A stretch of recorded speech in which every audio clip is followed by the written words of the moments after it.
বন্ধুরা, কুসুম সিরিয়ালের আজকের পর্বটি ছিল সত্যি শ্বাসরুদ্ধকর। ইন্দ্রাণী গাঙ্গুলির দম্ভ নাকি মেঘার আদর্শ, কে জিতবে শেষ পর্যন্ত?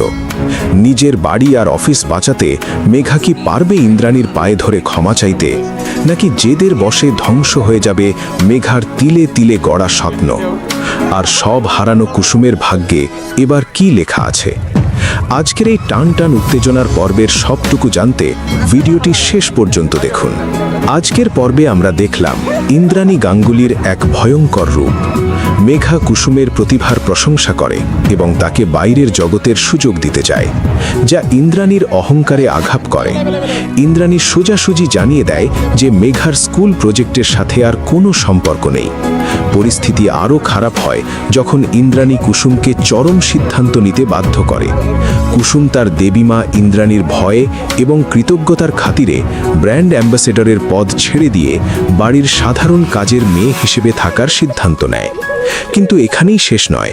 ইন্দ্রাণী মেঘাকে 10টা পর্যন্ত সময় দেয় ক্ষমা চাওয়ার জন্য, অন্যথায় সে মেঘার অফিস এবং বাড়ি ধ্বংস করে দেওয়ার হুমকি দেয়। মেঘা নিজের আত্মসম্মানে অটল থেকে ক্ষমা চাইতে অস্বীকার করে। আগামী পর্বে দেখা যেতে পারে মেঘা তার অফিস বাঁচাতে হয়তো নতুন কোনো আইনি পথ খুঁজবে।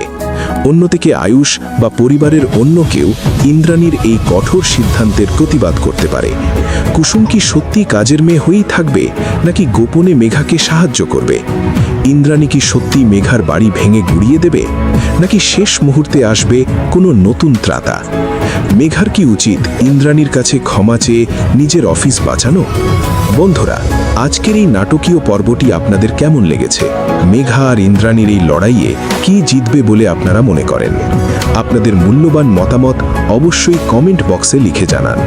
আর কুসুম সিরিয়ালের এমন সব দুর্দান্ত আপডেট আর বিশ্লেষণ সবার আগে পেতে আমাদের চ্যানেলটি এখনই সাবস্ক্রাইব করুন।